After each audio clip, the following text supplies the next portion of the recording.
Ai, que susto! Isso são horas? Passo. Mentira. Você tá pensando o quê? Você tá pensando que você é quem? Calma, calma. Vamos conversar, calma.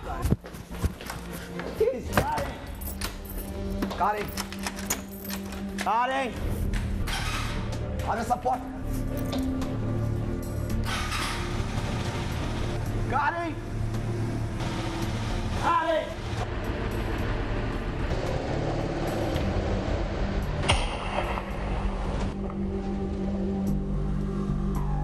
Isso aí não é novela, não. Daqui a pouquinho você vai conhecer os verdes. Ele me mandava nem sei quantas mensagens por dia. Quem já meteu os pés pelas mãos por ser muito ansioso? Eu mandei muita mensagem, para uma garota, dei uma assustada nela. E mais, quando a violência doméstica e as escolhas erradas fazem a pessoa acreditar que o culpado é o amor. Ele falou que depois do casamento ia mudar. Eu vou te ensinar, nunca mais te prometer na minha vida. Eu falei, não. Isso não é pra mim. Eu fiquei assim, um tanto desacreditado assim de relacionamento, né? Estamos falando da ansiedade. Ela afeta todo mundo, né? Mas vamos focar hoje, especialmente nos solteiros. A nossa conversa vai ser com aqueles ansiosos, não saber lidar com esse sentimento. E você sabia que segundo a Organização Mundial da Saúde, 9,3% dos brasileiros têm algum transtorno de ansiedade? Será que você é uma dessas pessoas? A verdade é que, mesmo não estando dentro dessa estatística, com certeza, em algum momento da sua vida, você já passou por uma situação em que a sua ansiedade fez você agir sem pensar. E sabe onde é mais comum isso acontecer? Nos relacionamentos. Curas que você já fez na relação movida pela ansiedade. Acompanhe. Você já cometeu alguma loucura ou alguma burricezinha por ansiedade no relacionamento? Eu namorei um ano e pouco. E ao final do término ela não aceitou, então ela ficava me ligando direto.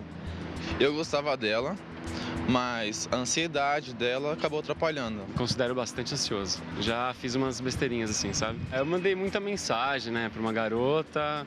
E acho que eu fui com muita sede ao pote, Dei uma assustada nela. Acho que hoje o principal problema são as redes sociais, Então entrar e ficar procurando tudo da pessoa, vendo o que ela curtiu, o que ela não curtiu, se ela comentou, se alguém respondeu. Às vezes uma simples curtida pode gerar uma discussão que não faz nem sentido, assim. Vira um ciúme descontrolado por conta de uma ansiedade de ter informação, de buscar uma coisa que não existe. Outros é que são ansiosos, Está dentro de um relacionamento e tem sintomas que ela não sabe. Quanta gente irritada hoje em dia, Roer as unhas, dor de barriga. Ficar em 3 aqui, Cristiane, sintomas, um dos principais que as pessoas enfrentam, o medo. O medo é muito comum hoje. As pessoas até acham que é normal isso. Você ter medo de entrar num relacionamento, você ter medo de conversar com alguém.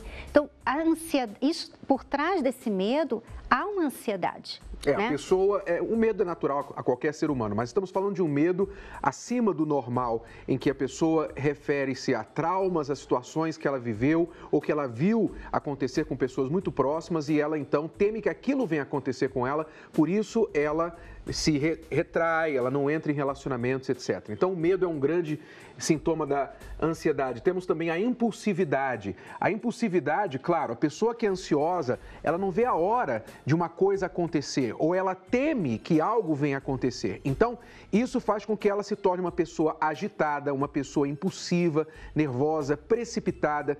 Então, esses impulsos mostram que ela está realmente sendo movida pela ansiedade. Eu fico até pensando naquelas pessoas que gostam de falar, não, nós vivemos um amor intenso, um relacionamento intenso.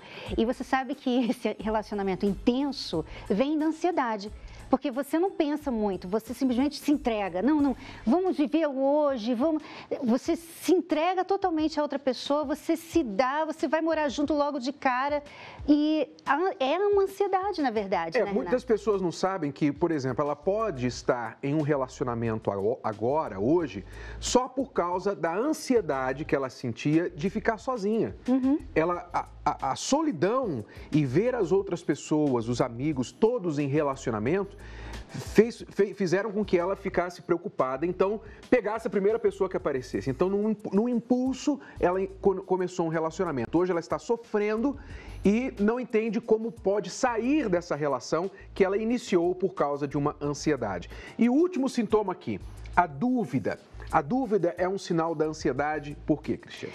Porque muitas vezes você ouve aí, muitas pessoas falaram, né, também, no povo fala, as redes sociais e tal, a pessoa fica lá atrás de você, fica vendo que você curtiu, fica escrevendo para você o tempo todo. E isso é uma dúvida que a pessoa tem. Você começa um relacionamento e você quer estar ali. Será que ela vai ser fiel a mim? Deixa eu marcar minha presença. Oi, bom dia. Oi, de novo, na hora do almoço. Oi. Sabe? A pessoa, na verdade, ela está muito ansiosa por aquele relacionamento, ela não quer perder, então ela fica ali marcando presença o tempo todo e ir atrás da pessoa, lá no Facebook, lá no Instagram, ver o que ela está curtindo, quem que ela seguiu. Isso é ansiedade e isso é uma dúvida que a pessoa tem a respeito da outra. Uma outra maneira que essa dúvida gerada pela ansiedade se manifesta, por exemplo, é quando o assunto de casamento é abordado dentro da relação.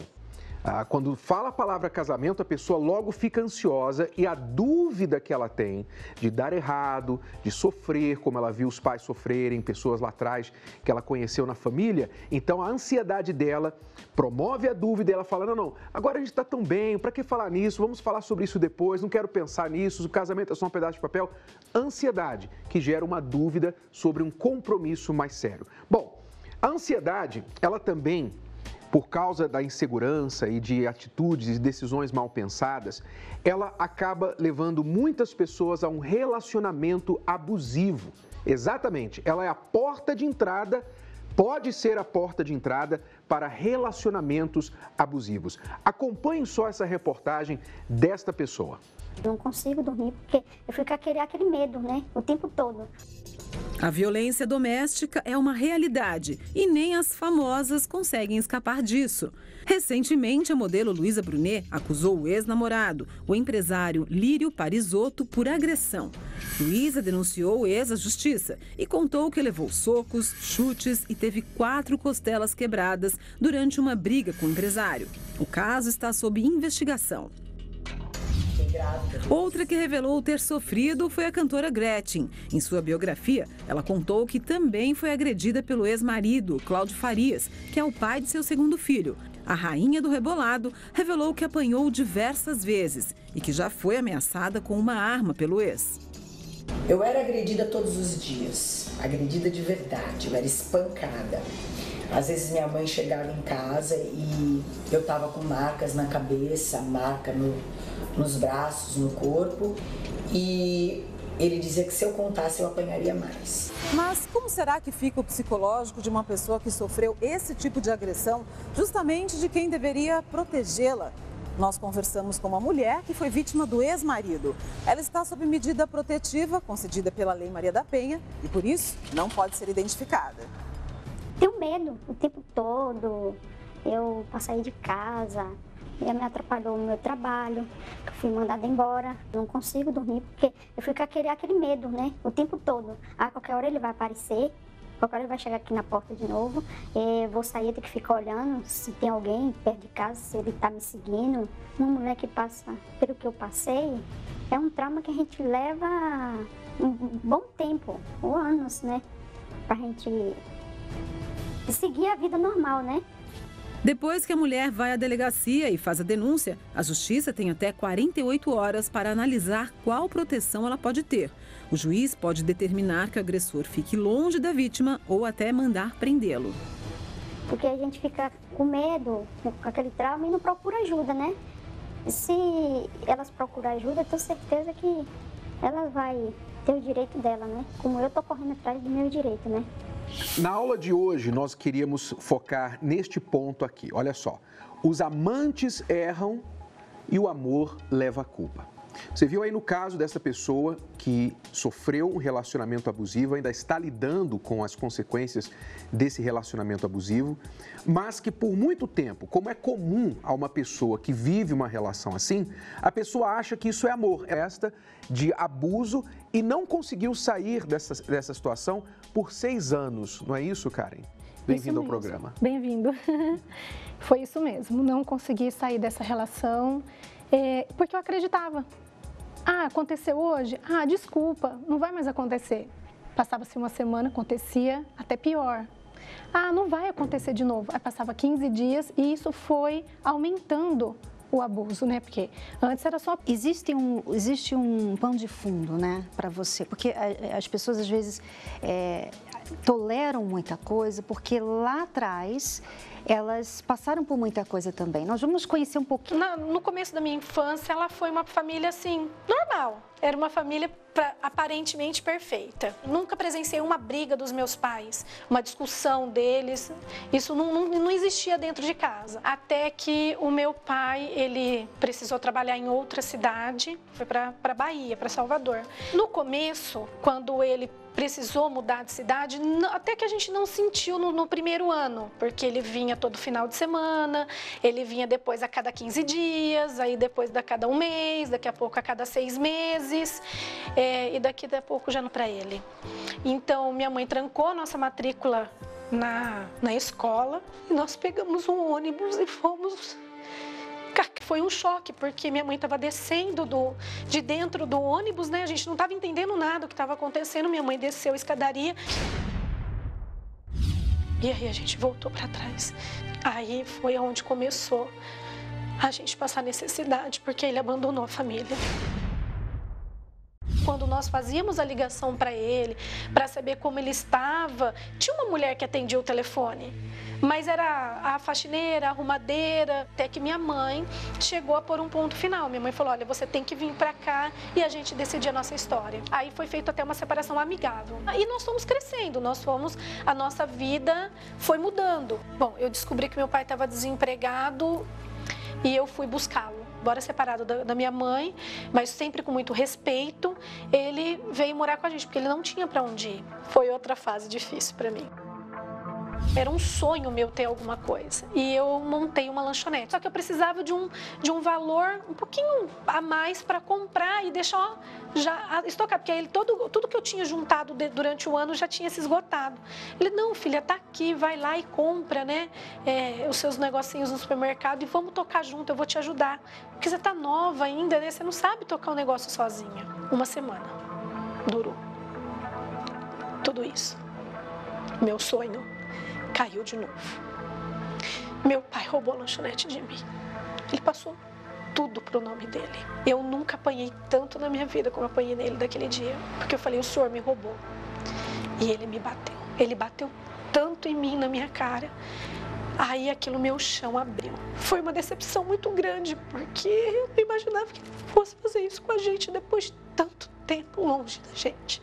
Tem que vem dos pais, foi essa, né? Da Karen viu isso. Ela não sabe o que é o amor e ela vai estragando a vida dela achando que é o amor. Porque ali eu vi, bom, são casados, bonitinho, né? Porque vem de uma família tradicional, aquela coisa, né? Que tinha que fazer tudo certinho. Não, casar não.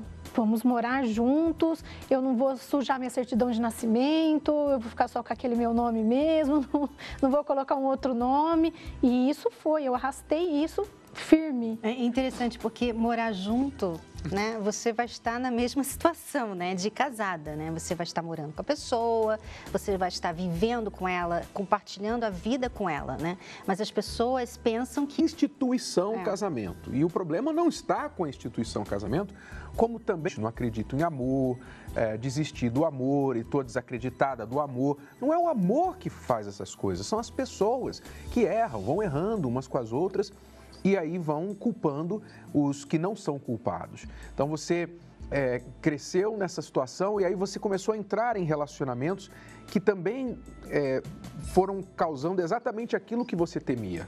Isso. Aquilo que eu falava assim, que não, isso não vai acontecer comigo. Não, acontecia e acontecia pior. O seu primeiro relacionamento foi como?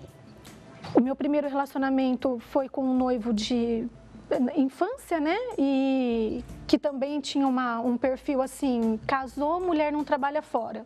Eu também já me sentia acuada nesse sentido. Aí tive um segundo... Que você trabalhava desde... Que eu trabalhava desde 9 anos. sempre, né? Então não tinha. Aí eu falava, não, parar de trabalhar não. Eu tenho que ajudar minha mãe. Afinal de contas, minha mãe ficou dolar até hoje, ela não tem uma renda fixa. Então eu tenho que cuidar da minha mãe. Você acha que eu vou deixar de trabalhar? Não, então já não aceitei a imposição desse relacionamento.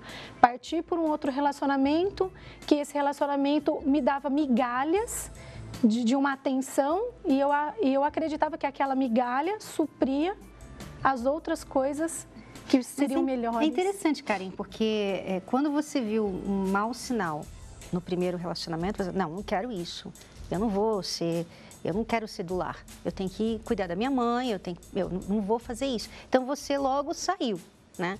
Você foi forte ali para dizer, não, eu não vou ficar com você só e deixar de ser quem eu sou. Mas aí no outro relacionamento, você começou a aceitar migalhas. Exatamente. É interessante isso, né, Renato? Porque uma hora a pessoa é forte, não, isso aqui eu não vou aceitar. Outra hora ela aceita qualquer coisa. Provavelmente por causa da carência, não sei o que te motivava, mas em muitos casos é a carência que motiva a pessoa, porque, por exemplo, você já tinha sido abandonada pelo seu pai. Então é natural que a mulher que não teve o carinho do pai, a atenção do pai, ela acabe se apoiando, apoiando numa figura masculina como aquele pai que ela nunca teve. Então, ela quer ter um companheiro, alguém que vai amá-la, alguém que vai querê-la. Então, mesmo que às vezes aquela pessoa não é 100%, mas se foi aquela que apareceu e que deu um pouquinho de atenção, ela acaba aceitando. Exatamente. E quando acontecia as contas estão pagas, não falta alimento dentro de casa. Eu não me preocupava com as contas da casa. Uma coisa parece que compensava a outra. Bom, eu tenho que comer, mas eu não tenho o carinho num relacionamento. Ela associou a sofrência no amor à falta de dinheiro também, ao abandono, né? Então, quando o rapaz falou para ela, você não vai trabalhar, ela já imaginou na situação da mãe dela. Não, isso não quero para mim. Né? Mas quando ela estava num outro relacionamento, que não faltava nada em casa, ela falou assim, então agora eu serei feliz, mesmo que eu tenho que ter paciência, né? Eu só tenho migalhas, mas pelo menos tem comida em casa, ele não está deixando a desejar. Exatamente, as contas estavam pagas, então tá bom, então aquilo dava para continuar. E as justificativas, né? Me perdoa, isso não vai mais acontecer, não vai mais ser assim, tudo vai mudar. Então, essa situação foi se arrastando, né? E eu permiti, sim, que essa situação se arrastasse tanto tempo. Quer dizer, nesse relacionamento que você viveu, onde você foi morar junto com uma pessoa, você passou por situações muito difíceis que deixaram também marcas na sua vida. Vamos acompanhar o que aconteceu neste relacionamento que a Karen está contando agora. Meu primeiro marido, eu conheci ele trabalhando do lado da onde eu fui trabalhar. Fui trabalhar numa loja de material elétrico, ele trabalhava numa outra loja. Durante o namoro, não foi nada legal. Ele sempre me tratou mal. Ele sempre me humilhou, desde o começo. Ele me agredia com palavras, ele bebia muito, ele ficava nas noitadas, mas sempre havia pedido de perdão, de desculpa e que tudo ia mudar. Foram 5 anos de namoro, até que nos decidimos casar, que ele falou que depois do casamento ia mudar. O primeiro casamento da Karen foi bastante sofrido, porque o marido dela judiava muito dela, batia nela, falava palavrões, sabe? Então ela não, em festa, todos esses lugares assim, ela não tinha aquele marido presente. Todos os nossos amigos incomuns, inclusive, chegavam a chamar a atenção dele, porque se tinha uma festa de aniversário de um amigo que a gente estava junto, ele sempre aprontava um barraco na festa. Se ele sentia assim, não sei se é ciúmes, o que é, ele já começava, sabe? Ele já xingava, aí já saía, ia embora, deixava ela. Minha mãe chegou um dia a chamar a atenção dele e falou para ele, falou, olha, não faz mais isso, né? Você está machucando a minha filha. E ele agrediu minha mãe com palavras, dentro de casa. No dia seguinte, ele veio em casa pedir perdão, como sempre, que nunca mais ia fazer isso. Minha mãe perdoou ele, eu perdoei ele, então decidimos casar.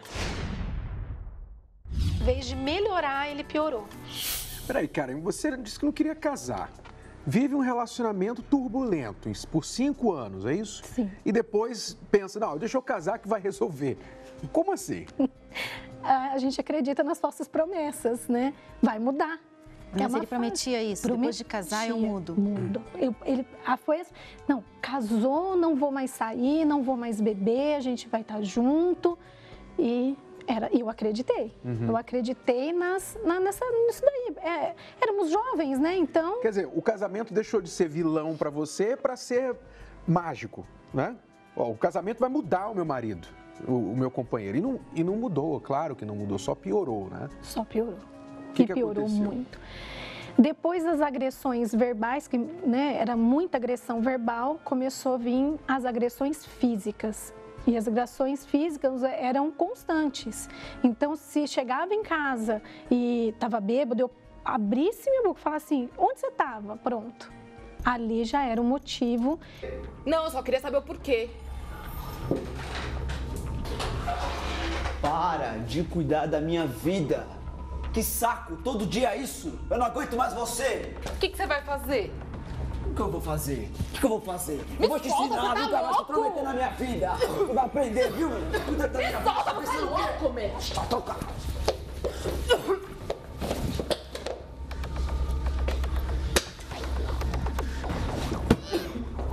E no dia seguinte, não lembrar de nada. Nada aconteceu, não foi assim, e eu toda machucada. E foi assim até a ponto dele colocar uma arma na minha cabeça. Sempre isso. O que você falou aí? Eu não falei nada. Você acha que eu tô bêbado? Não. Você tá me tirando? Não falei nada. Ó, você vai ver o que eu faço. Tá me tirando. Você tá pensando o quê? Você tá pensando que você é quem? Calma. Vamos conversar, calma. Cara, você é muito chato. Vamos conversar. Eu não aguento, você fica me controlando, cara. Eu não te aguento, sabe? Você falou pra alguém? Não. Eu aguentei isso calada, porque eu fiquei muito preocupada em levar isso para minha mãe e para o meu irmão mais velho e aconteceu uma tragédia na família. Então eu falei, se eu levo isso para minha família, né, o meu irmão vai se doer e eu vou acabar com a minha família. E a delegacia da mulher? Não tinha coragem de descer. Eu não tinha coragem de fazer nada. Quem é ofendida, caluniada, difamada, ameaçada, agredida ou violentada pode e deve fazer o registro policial. Mas cerca de 71% das mulheres não denunciam seus agressores, segundo pesquisa feita pela Secretaria de Estado de Assistência Social e Direitos Humanos. O que finalmente deu a você forças para terminar, para colocar um ponto final? Chegou um dia que eu me olhei no espelho. Sim, literalmente me olhei no espelho. Parei na frente do espelho e vi 43 quilos. Não estava bem. E o que eu estava fazendo dentro daquela casa? Arrumando, fazendo o meu papel e ainda apanhando. Eu falei, não, isso não é para mim. Eu peguei as minhas coisas, liguei para minha mãe e falei assim, mãe, a senhora me aceita de volta? E ela falou assim, por quê? Aí foi um choque, né? Eu falei, porque eu não aguento mais, eu quero ir embora. Eu não gosto mais dele, eu quero ir embora para casa. Ela, tá bom. Mas aconteceu alguma coisa antes de você ter essa luz, né? Quando você olhou no espelho? Teve. Ele havia colocado a arma na minha cabeça. E ele apontou essa arma na minha cabeça e falou, sai daqui que eu vou te matar. Então, até o processo de eu sair de dentro de casa, abrir o portão, ligar a moto, ele chegou a atirar, só que não pegou em mim.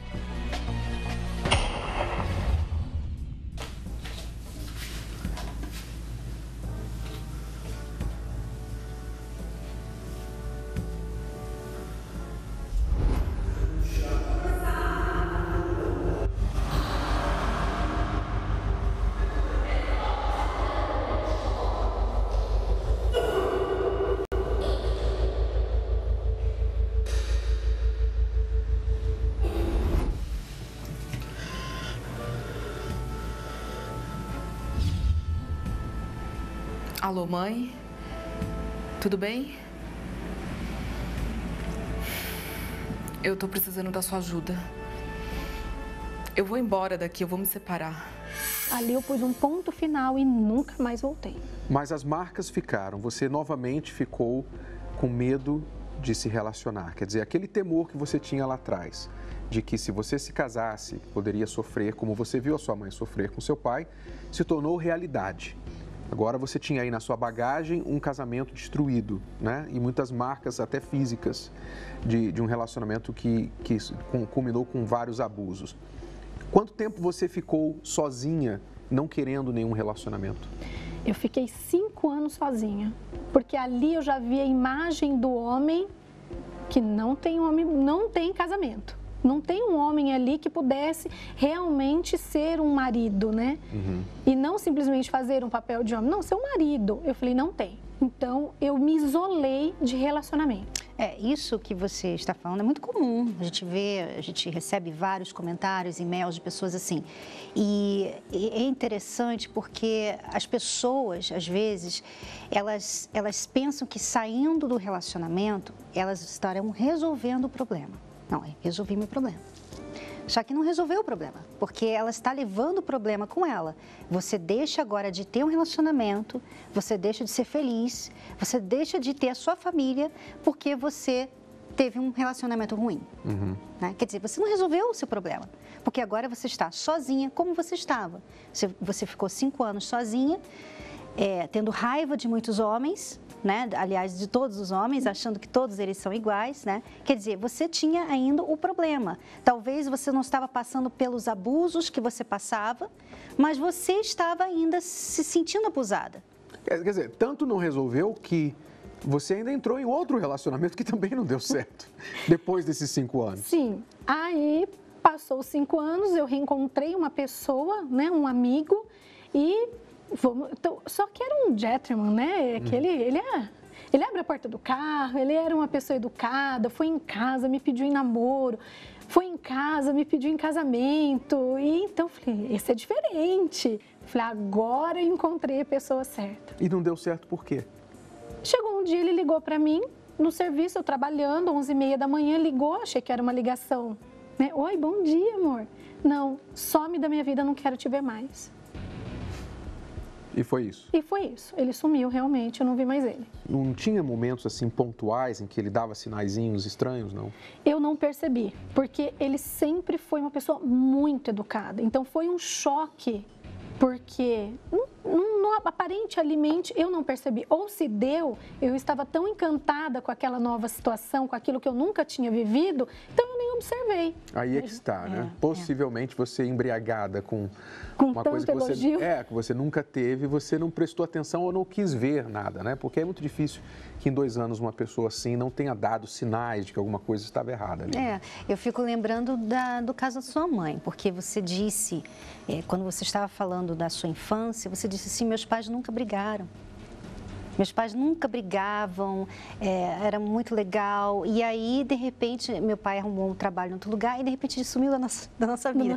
Quer dizer, na sua mente, você pensava assim, ó, não briga é igual a feliz, né? Eles são felizes, há uma família feliz. Então, quando você estava nesse relacionamento, provavelmente, Karen, ele tinha as coisas do jeito dele. Ele conseguia tudo do jeito dele. Porque você simplesmente aceitava. O dia que você contestou, ele já não aceitou mais. Quer dizer, por 2 anos, você só... sim, claro. Não, é isso mesmo. E isso é um abuso também, né, Renata? Porque a outra pessoa fica sendo anulada. E ela nem sabe. E isso deu um baque muito grande. Porque às vezes quando a pessoa faz muito por um relacionamento, ela, como você citou, né, as gentilezas, os romances, os gestos de amor, a pessoa tem uma expectativa da outra também muito alta. Então ela não espera ser contrariada, afinal ela faz tanto por aquele relacionamento. Às vezes pode ser a questão do dinheiro, eu trabalho tanto para não faltar nada aqui em casa, como você ousa me tratar assim, em outras palavras? Mas isso também não é saudável, porque um relacionamento sempre será marcado por momentos, ainda que momentos, mas haverá momentos de discordância, momentos em que um vai pensar diferente do outro. E esse momento não é um momento em que a pessoa tem que se sentir afrontada porque a opinião dela foi discordada da outra. Não, tem que se discutir, tem que se conversar sobre o assunto e chegar a um consenso. Isso é respeito, né, Renato? Isso é casamento, isso é um relacionamento saudável. Porque você saudável. tem que respeitar a outra pessoa, o que ela acha. Se você tem que sempre concordar com tudo que a outra pessoa está falando, você está sendo anulada naquele relacionamento. Terminou, eu imagino que você deve ter pensado, mais um para minha lista, né? Mais um. Nunca vou ser feliz, não nasci para casamento ou para relacionamento. Para relacionamento, não nasci para casamento. Ai, meu dedo é podre, né? O famoso dedo podre. Para todo mundo e não deu certo. A culpa é do amor. A culpa, não Mas não era o amor. Mal você sabia que alguém estava para entrar na sua vida, que vai entrar aqui agora no estúdio, que é o Sérgio. Bem-vindo, Sérgio. Tudo bem? Ah, tudo bem. O Sérgio, que hoje é marido, né, da Karen, não é isso? Exato. E a gente vai saber daqui a pouquinho como que os dois se conheceram, como que finalmente a história de horror da Karen veio a se tornar um final feliz. Mas vamos primeiro conhecer um pouquinho mais do Sérgio, porque ele também tem uma história onde lá atrás fez com que ele também desistisse do amor. Vamos lá. Minha infância foi tranquila, na verdade, né? Eu fui o último filho, né, da casa, né? Os meus pais já estavam mais estabilizados, né? Meu pai foi muito bom. Nos deu, assim, tudo, assim, sobre educação, sobre caráter, nos ensinou muito mesmo. Minha mãe também, mas minha mãe, pelo fato de ela ter que trabalhar cedo, eu fui criado mais pela minha irmã mais velha, né? O casamento dos meus pais foi, assim, um tanto, assim, conturbado. Havia muitas brigas. Ela queria ir para bailes e tal, e ele não aceitava. E isso daí, ele sofria com isso. Ele queria ela presente ali com ele, né? Quando eles brigavam, ele ficava agressivo, né? E ele gritava com ela, né? Só não tinha, assim, a agressão física. Não era o que eu queria para minha vida. Eu olhava e falava, poxa, eu não quero isso para mim, não. Meu primeiro namoro foi... Eu a conheci no colegial, né? Na faixa aí dos 17 anos, mais ou menos. Foi bem tranquilo, mas quando eu passei a trabalhar numa loja, e nessa loja só tinha 90% mulheres, né? Meninas e poucos meninos, né? Foi aí que eu fiquei conhecendo muitas amizades, né? Aí, com o passar do tempo, começou a haver traição, né? Da minha parte, né? Até então, eu conheci uma pessoa que eu terminei com ela para ficar com essa pessoa. Isso depois de, por volta de 1 ano e meio, mais ou menos. Esse segundo namoro já rolou, assim, algumas briguinhas já, né? Não era uma coisa, assim, mais tranquila. O jeito que ela tratava todo mundo, assim, aquilo lá às vezes me incomodava. Esse namoro durou aí por volta entre 2 anos e meio, 3 anos, mais ou menos.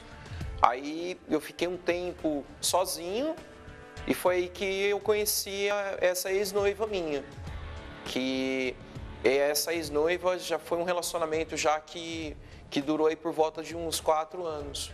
A gente não começou mais a bater as ideias, sabe? E aí começou a vir, assim, discussões bobas mesmo.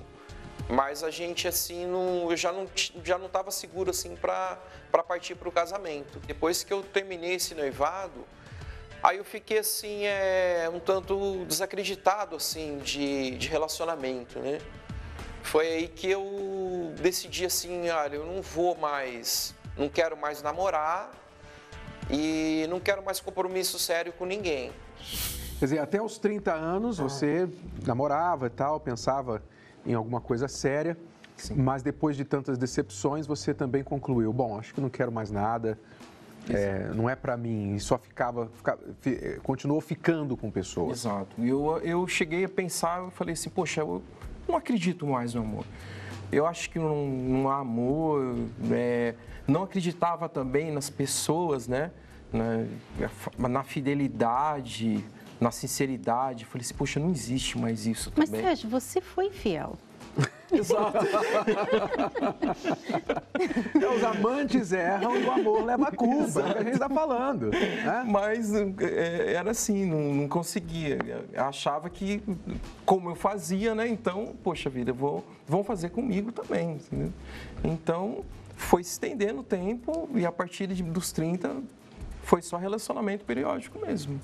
Não conseguia, não queria mais nada sério. Aí você, como é que era esses relacionamentos? Você entrava assim já falando, olha, eu não quero nada sério. Exatamente. E elas acreditavam? Elas tipo assim, muitas acham assim, poxa, tudo bem, tá falando agora, mas... Ele vai me amar. Ele vai me amar. Confiava no taco, né? Falando, não, já ele vai ceder e tal, mas não acontecia. Ele teve um relacionamento com uma moça e ela gostou muito dele. Ela queria mesmo ficar noiva, casar com ele mesmo. Ela marcou várias datas para noivado, para casamento, mas isso nunca chegou a acontecer. Por quê? Porque ela era uma pessoa assim muito rígida, ele era fora do que ele é. Então ela era assim, uma pessoa assim, bem diferente dele. Era uma coisa assim que não tinha para quê nem como dar certo. Bom, duas pessoas que, como você está vendo aí, traziam bagagens de relacionamentos frustrados, culpavam o amor por erros que eles mesmos haviam cometidos. Como que isso poderia mudar? Só se parasse de errar, né? É a única maneira. Vamos parar de errar, vamos aprender a fazer certo, que foi o que você começou a aprender, não foi isso, Karen? Foi isso. Assim que acabou esse relacionamento de 2 anos, eu falei, alguma coisa tá de errado. E aí eu falei, comigo, porque não é possível eu não acertar e eu tô já numa idade, né? E nada. E triste, muito triste. Foi aonde eu fui para as palestras. E foi a primeira, eu cheguei, eu falei, é aqui. Mas é interessante isso que você falou, porque muitas pessoas na sua situação iam se sentir vítimas de outras, né? Porque o erro não foi só seu, o erro foi dos outros também, né? Você passou por vários relacionamentos errados, mas as pessoas normalmente pensam assim, tadinha de mim, né? Olha, tá vendo? O mundo é mau. As pessoas são más, poxa, nunca mais vou acreditar em ninguém, nunca mais vou confiar em ninguém. Mas essa situação não muda nada para você, né? Quando você fica assim, nessa posição de vítima, nada vai mudar, nada vai mudar. Quando você falou, não, eu tenho alguma coisa errada, eu preciso consertar. E isso, nós não estamos falando aqui que a pessoa que foi abusada tem alguma coisa errada com ela. O erro está em você aceitar o abuso. Exato. Mesmo a vítima, ela tem que aprender o que, como, por que ela permitiu ou entrou numa situação em que ela se tornou vítima. Não é? É mesmo quando você é assaltado. Quando você é assaltado, normalmente, infelizmente, depois que a gente é assaltado, é que a gente vai colocar uma tranca mais forte na porta, não é? Infelizmente, depois. Mas a gente coloca a tranca mais forte, a gente troca a segurança da casa, coloca alarme, fica mais vigilante, etc. Quer dizer, a gente faz alguma coisa mesmo tendo sido vítima. Não é simplesmente culpar, essa área aqui está cheia de ladrão e olha só como tem ladrão, eu sou vítima, mais uma vítima da criminalidade. Não adianta ficar falando isso. Você tem que se proteger. No relacionamento não é diferente, você pode ter sido vítima, mas o que você fez? Como você permitiu aquela situação chegar onde chegou? Como você passava de relacionamento em relacionamento, que eram pessoas diferentes, como você disse, você passou de um que tirava sangue de você, dava tiro em você, para o outro que trazia flores e bilhetinhos de amor, e mesmo assim ficava sozinha. Quer dizer, como você não estava enxergando as pessoas erradas e as furadas em que você estava entrando? Aí é que estava o seu erro. Então você entendeu, peraí, eu tenho que aprender alguma coisa eu não sei fazer, eu não estou sabendo fazer. Então você ficou sabendo das nossas palestras e começou a procurar essa reeducação amorosa, foi isso? Foi isso que aconteceu. E aí eu fui para a palestra e só que assim, eu fui já com o coração aberto, porque eu fui para buscar o que eu não sabia. Porque se eu estava numa carreira de vida amorosa, né, passando por tanto tempo e só errando, então, peraí, alguma coisa estava de errado comigo. E fui para as palestras. E o que você aprendeu nessas palestras que foi mostrando os seus erros e você, então, conseguiu se corrigir? Primeira coisa que foi, assim, me amar, me respeitar, me colocar no lugar e me comportar, né, como de fato uma mulher, né, não sair atropelando as coisas. Então, eu fui me curando, eu fui tirando coisas dentro de mim que eu fui carregando e achando que todo homem era igual. Então, os meus olhos não estavam bons, né, eles estavam maus, porque eu olhava para todo mundo, então, automaticamente, como meu olho estava ruim, eu só ia olhar para o que não estava bom. E a cada palestra eu fui, conforme eu via, eu colocava, eu pensava, eu refletia. Então, eu me dei essa oportunidade. Começou a se amar. Eu comecei a me amar. Quer dizer, você passou a sua vida procurando um homem que te amasse. Quando, na verdade, desde lá aos 9 anos de idade, quando o seu pai mostrou um desamor muito grande para com você, com o abandono, a rejeição e tudo mais, até bateu em você na sua adolescência de forma muito agressiva, você, desde lá, vinha buscando alguém que te amasse. Mas esse alguém era você. Você precisava se amar, você precisava enxergar o seu valor que as outras pessoas não tinham, as pessoas mais próximas a você não tinham feito você enxergar ou sentir. Quando você veio para as palestras, então você descobriu, você, digamos, se apaixonou por você mesma. Você passou a gostar de você mesma, que é o primeiro passo para você ser feliz em um relacionamento. E as pessoas perguntam como, né? Porque às vezes é fácil, você ouve isso direto, você tem que se amar, você tem que se valorizar, né? Mas como? Como, Cris e Renato? Como que eu faço isso?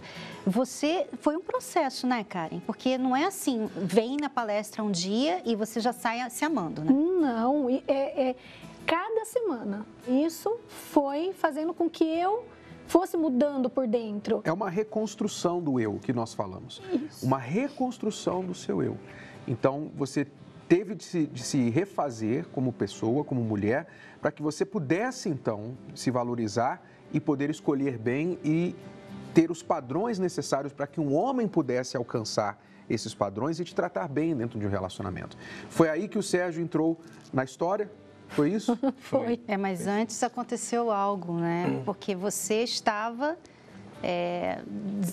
desacreditado do amor, exato, estava só curtindo, exato, né, a vida. Isso. Aconteceu alguma coisa com você? Aconteceu sim. Eu estava, como eu gostava muito de moto, aconteceu um acidente. E nisso daí eu fiquei, foi muito sério o acidente, eu fiquei por mais de um ano sem andar, fiquei de cama, né? E foi aí que eu comecei a... Foi assim que eu comecei a refletir mais, né?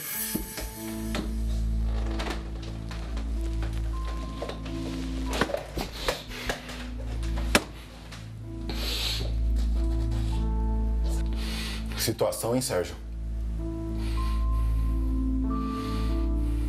Pra quem nunca dependeu de nada, de ninguém. Você fez da sua vida, cara.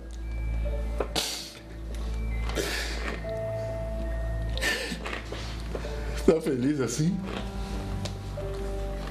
O Sérgio, depois do acidente, ele ficou mais triste, ele ficou, sim, mais pensativo, porque foi uma recuperação difícil, foi uma recuperação que demorou bastante. Então, foi um problema, sim. Aí caiu a ficha, eu falei assim, poxa vida, eu tenho que...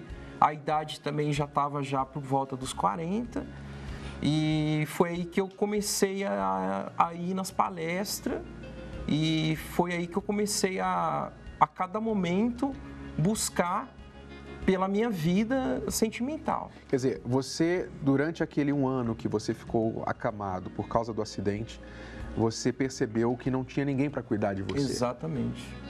E que isso não seria uma boa escolha para a vida, porque antes dos 40 você já estava sozinho, imagina depois mais velhinho, né? Se jovem, ninguém te queria. Esse que é o problema da pessoa que pensa, né, que está curtindo a vida, porque ela está mesmo gastando tempo, né, jogando tempo fora. E chega um momento na vida que você precisa ter outra pessoa. E cadê essa pessoa, né? Foi ali que você descobriu sobre as nossas palestras também. Você não conhecia a Karen? Não conhecia a Karen. Você foi buscar como solteiro também? Fui buscar como solteiro. Quero resolver essa parte da minha vida. Isso, exato. Porque, na verdade, a gente... muitos homens falam assim, poxa, eu quero uma mulher assim, eu quero uma mulher assado, mas, na verdade, o que você tem? O que você é? Será que você está preparado realmente? Você pode oferecer, né? O que você pode oferecer para uma pessoa assim, ao nível que você quer? E, né? Então, a palestra me trouxe isso, me trouxe essa maturidade. Eu fui me curando de tudo aquilo que, puxa vida, hábitos que não eram bons, né? Então, foi um processo também, até a gente chegar a se conhecer. E como foi esse primeiro encontro? Foi muito nervoso. Ele veio atrás? Como é que foi? Foi sim. A gente faz a terapia, né? Porque a gente faz até hoje. A terapia é no mesmo horário. E eu nunca observei ele na terapia. E ele já tinha me observado. A terapia do amor, para quem não sabe, é as palestras. São as palestras que nós fazemos. Vocês assistem as palestras assistiam no mesmo dia, no mesmo horário? No mesmo dia, no mesmo horário. E eu nunca observei ele. Ele estava me observando até que chegou um dia, um casal em comum nosso, né? Que também faz as palestras, falou, olha. Eu falei, não. Ainda estava assim, não. E falou para ele, falou, não também.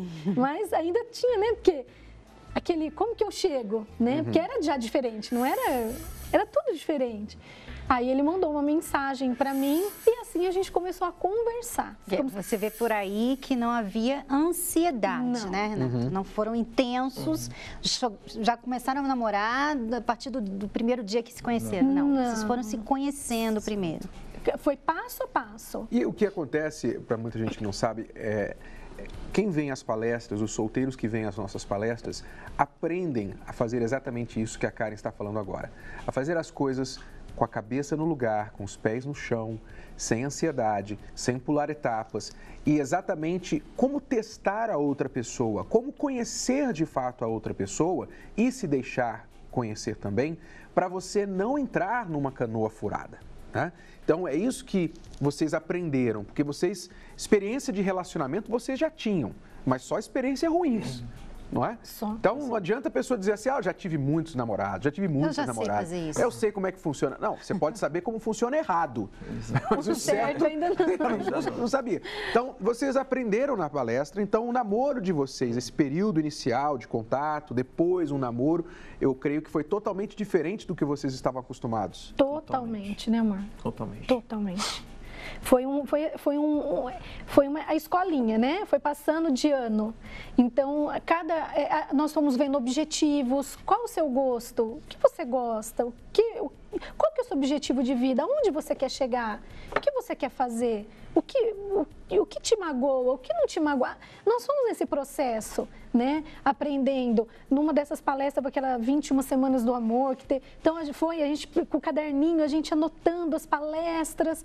Então, foi assim, foi um degrauzinho por degrauzinho, para que a gente aí sim iniciasse o namoro. Nós não iniciamos o namoro da noite para o dia. Quer dizer, um trabalho da cabeça e não do coração. Foi da cabeça. Né? Com a inteligência, o amor inteligente. Quanto tempo de namoro, depois noivado e casamento? 9 meses. 9 meses. Nós namoramos, aí noivamos e aí nos casamos. Mas não foi sem turbulência esses 9 meses, né? Eu entendo que houve uma pequena separação aí. O que houve? Com 2 meses de namoro, a família dele não aceitou bem o relacionamento.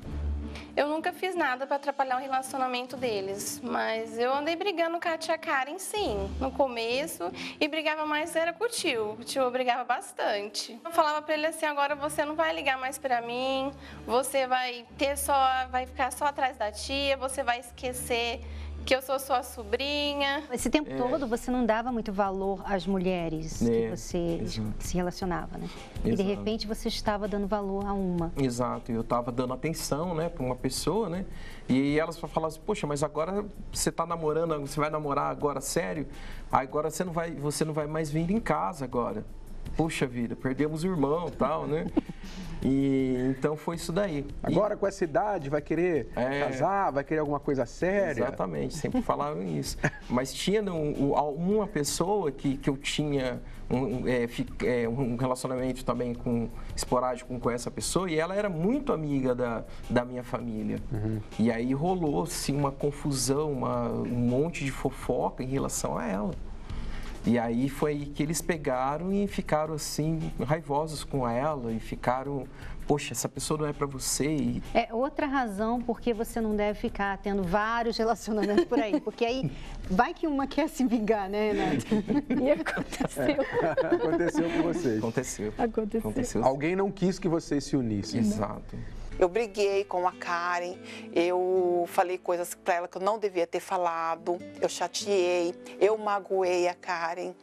São coisas assim que eu não gosto assim nem de lembrar. Me faz mal de lembrar. Tenho muito arrependimento por isso. E como vocês superaram isso? Aí nós nos separamos por esse motivo, né?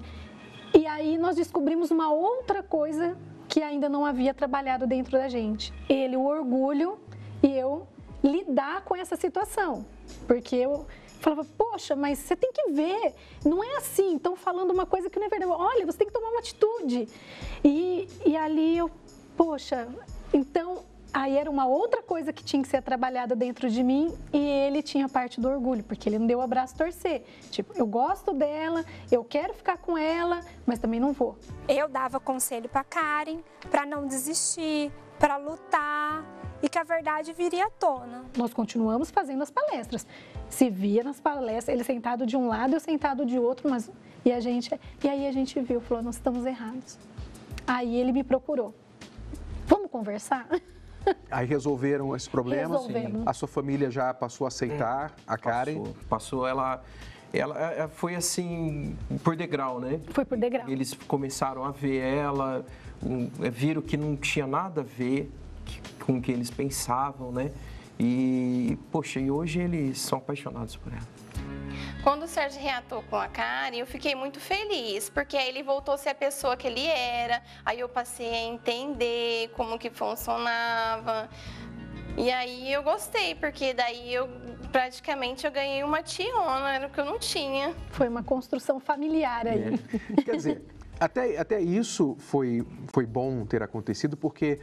Se fosse em épocas passadas, Karen, eu acho que você simplesmente teria ido morar junto com ele. Ah, não tem problema, eles não gostam da gente, vamos lá morar junto. Você, não, peraí, vamos resolver isso aqui antes de casar, né? Isso. Porque muitos pensam que é com casamento que vai resolver os problemas, e não é. Então, fizeram a coisa certa, 9 meses, se casaram e estão casados há quanto tempo agora? Vai fazer 1 ano agora, o mês que vem. Estão bem? Estamos bem ótimos, graças a Deus. Quer dizer, vocês nunca viveram isso que vocês têm hoje? Não, nunca viveram. Por mais que tivessem tido vários relacionamentos, vocês nunca viveram esse amor que vocês têm hoje. Porque é um amor que sabe, né, fazer a coisa, né? Sabe se relacionar. Né, Renato? É só parar de errar que o amor vai surgir, não é? O amor vai poder florescer. Então, vocês aprenderam a fazer certo, deixaram de errar e estão agora conhecendo o verdadeiro amor. Então, amor existe. Existe. Casamento é bom. É ótimo. Tá bom. Bom, muito obrigado, Sérgio. Muito obrigado, Karen, pela história de vocês. E fica aí a lição para você em casa, que quando os amantes erram, a culpa é dos amantes, não do amor, ok? Se você também quiser começar imediatamente a recuperar o seu relacionamento, reconstruir o seu eu, reaprender coisas que você aprendeu errado e parar de sofrer e conhecer que o amor é verdadeiro, casamento é bom quando se age da maneira correta, então faça como a Karen e o Sérgio fizeram. Venha participar das nossas palestras já nesta quinta-feira, não espere mais. Nesta quinta-feira, às 10 horas da manhã, ou às 8 horas da noite, Cristiane e eu estamos fazendo as palestras aqui no Templo de Salomão. E às 3 da tarde, os nossos professores adjuntos, a Cíntia e o Cucato, também fazem a palestra vespertina. Então, esperamos todos vocês na Avenida Celso Garcia, 605, a 5 minutos da Marginal Tietê. Tem que chegar cedo, viu? Isso. Porque as portas se fecham 5 minutos antes. E tem creche para os seus filhos pequenos, amplo estacionamento, você não paga nada, é tudo gratuito. E não deixe de fazer planos para estar nesta quinta-feira lá com a gente. Se você quiser mais detalhes, tem aí um site, terapiadoamor.tv. Acesse o site ou ligue para este telefone que está aí no seu vídeo e você receberá mais informações. Nós esperamos por você lá. Existem 10 principais problemas que podem comprometer ou destruir um relacionamento: traição, quebra de confiança, falta de atenção, carência, brigas constantes, ciúme, frieza sexual, ama, mas não é correspondido, gênios diferentes, não conseguem dialogar, desprezo e rejeição. Não sinto mais amor. O amor acabou. Se identificou com algum deles? Seu relacionamento passa algum desses problemas?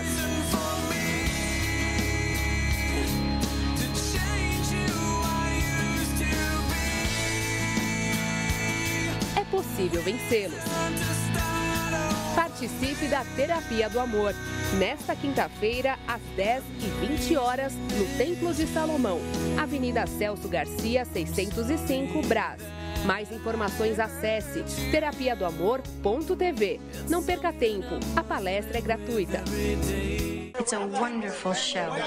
It's the most intelligent show on television.